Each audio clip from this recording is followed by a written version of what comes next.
আমার থাম্বনেলটা দেখে পড়লে তো সবাই বুঝেই গেছেন যে আমি একাই থাকি। যাই হোক, কিভাবে এরকম হলো সেটা আমি অন্য একদিন বলবো। সেই দিনটার এই যে ভিডিওটা, এটা আমি একটা ইংরাজিতে আগেই অলরেডি ভিডিওটা পোস্ট করেছি, তাই ভালো ভাবে বাংলাতেও করে দেখি কি আছে। আমি তো নতুন এখানে ইউটিউবে, যদি 2-4টে ভিউ পাওয়া যায় বেশি, তাই না, ক্ষতি কি আছে। যাই হোক, সেদিনকে বিকালবেলাটা চান টান করে ঠাকুরকে পুজো টুজো দিয়ে আমার ডগেকে বিস্কিট খাই, ওর নাম ছোটো। যাই হোক, আমি একটু চা টা খেয়ে পরে একটুখানি প্লে করে ওর সাথে, টোটোর সাথে, তারপর ভাবলাম রান্নাটা করি।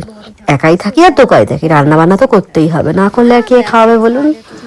আর যাই হোক, বাইরে থেকে রোজ রোজ খেলে পরে তো গাদা করছে টাকা খরচ, আমার কাছে অত পয়সা নেই বাবা। যাই হোক, মাশরুম ছিল 2-4টে, হাফ মাশরুম ছিল।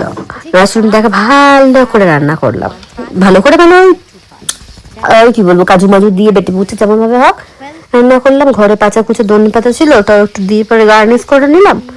দেখুন, দেখতে কিন্তু ভালোই হয়েছে, খেতেও কিন্তু ভালো হয়েছিল। প্রচুর জল দিয়ে দিয়েছিলাম, ব্যাপারটা হচ্ছে এটাই। যাই হোক, আমার দগিকে ডিম ভাত খেতে দিয়েছিলাম, কারণ যেদিনকে মাংস ছিল না, তাই আমিও গজগজ করে খেয়ে নিলাম। যাই হোক, খাওয়া দাওয়া করে পরে ওকে একবার শুশু করিয়ে নিতে চল, শুশু মানে বাইরে, আমি ওকে ঘুম পাড়াবার আগে একবার খুব বাইরে থেকে কি করে শুশু করিয়ে দিই, কারণ কোনো বিপদ আপদ যেন না হয় ঘরেতে। এই যে রাত্রি হলো, আমি ওকে ডাকছি, আয় বিছানায় আয়, শোবো আমরা দুজনে।